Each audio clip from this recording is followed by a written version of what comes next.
We're going to be reviewing two items today, the KDLitker P60 host from Kaidomain.com and what it is housing, an XML3, Cree XML3 emitter in cool white from Aliexpress. Link to both items below. This I have received some questions about as far as how much experience I have with KDLitker. Sounds like a German shopkeep in deep South Texas, but it's actually the brand that apparently Kaidomain manages.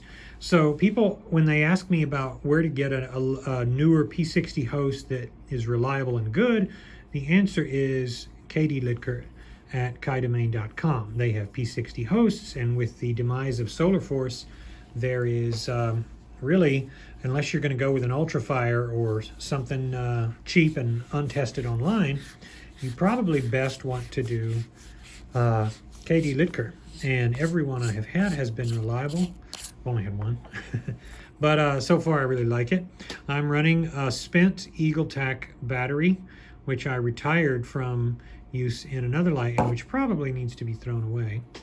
This is a well-constructed, solid P60. The springs, it is well lubed, as you can tell. The springs are high quality. They give you the feel of robustness that some of the convoys are known for. Now on this side it says, unattractively, E6 and has a battery.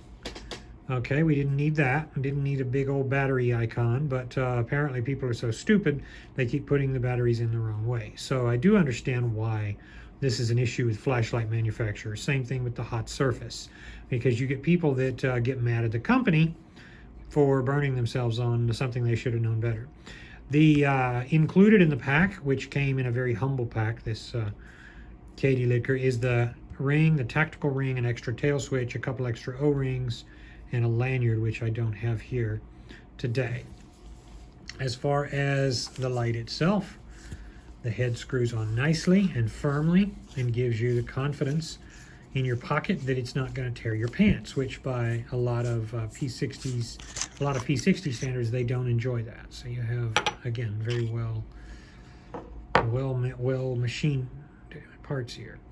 So this, the drop-in is an XML3, and that is the new competitor with the luminous SST40. And in terms of overall brightness, it is one of the brightest son-of-a-guns I have. It's definitely the brightest P60, and it sports over 1800 lumens. And I'm going to show you that later in a video where we're going to put it up against the bright premium brand LumenTop GT Mini Pro with an XHP50. But this is a 4-mode drop-in. It's actually the only XML3 I found. You see a few online.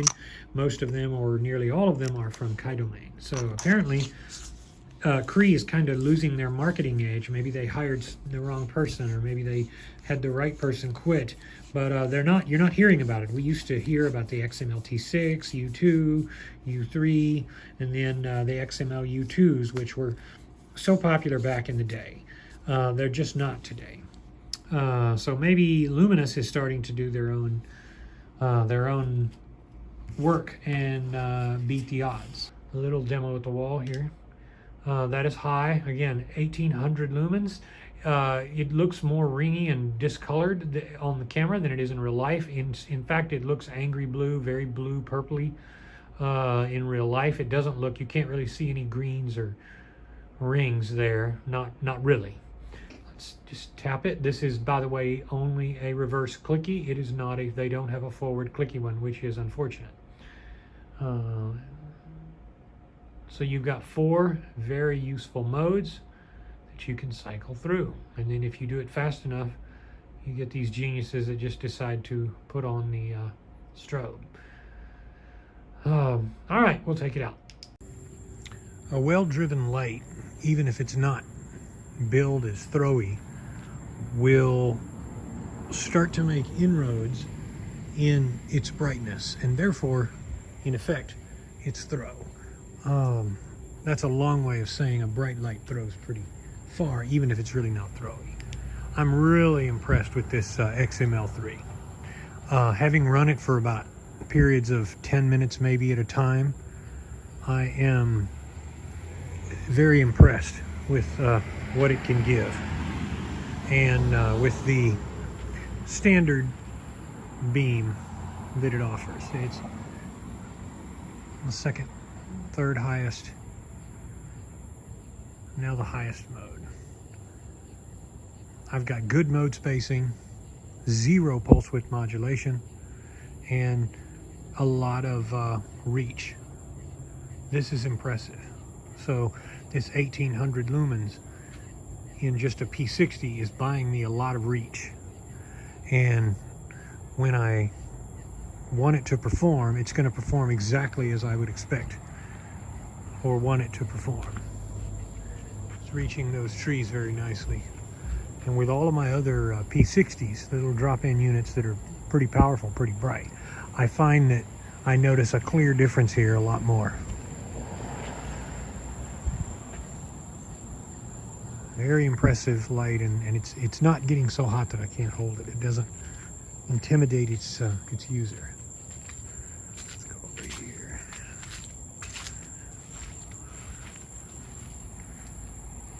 And what you see is what you get. What I'm actually seeing here is what you would see.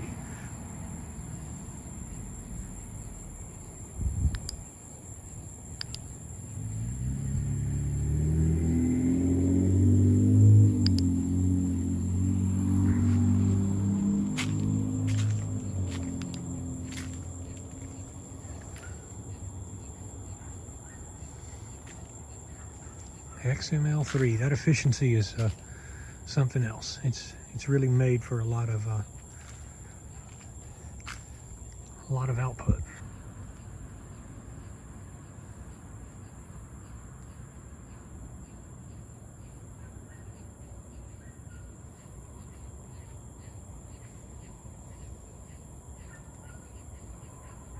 I think this has less throw than the P60.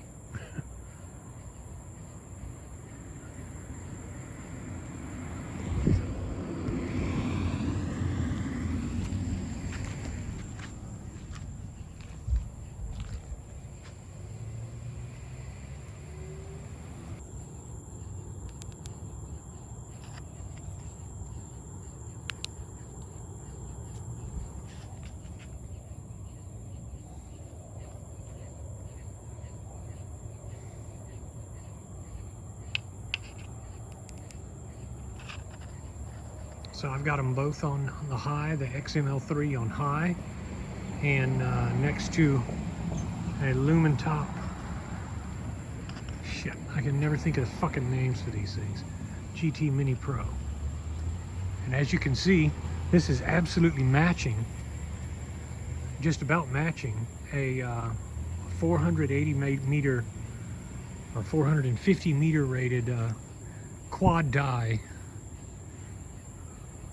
performer. That shouldn't be that way. The XHP 50.2 is a little brighter, but not really much. It looks like I am getting a tremendous amount of light out of this thing. So this is pretty good. Little advantage to the quad die, but still. Now the XML3 is on the top. Anyways, that's pretty goddamn impressive for a P60. It's giving you this sort of output. And of course, yeah, I think it already stepped down the Lumen Top GT Mini Pro. Yeah, so this thing's brighter. This is a P60. God darn, this is a good buy. All right, so I just wanted to demonstrate how good a little something cheap like a P60 can really be.